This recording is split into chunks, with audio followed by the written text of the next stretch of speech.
Абай Құнанбайұлының 175 жылдық мерейтойына Болашақ Академиясының заң пәндер кафедрасының ұжымы ұлы ақындың дана сөздеріне челленджін назарыңызға ұсынады.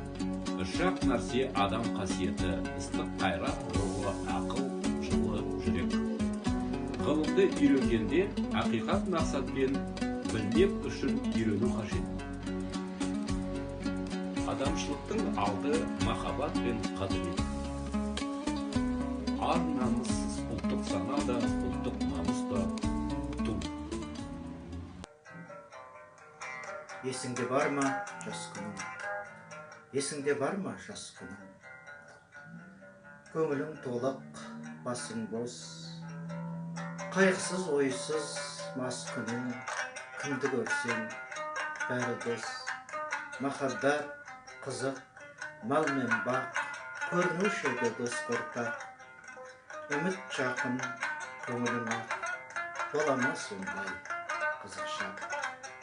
Құдай ау қайда сол жылдар? Махаббат қызық мол жылдар. Ақырын жылыстап, алыстап кетті құрғырлар. Жалынасың, боқтайсың, сағынасың, жоқтайсың.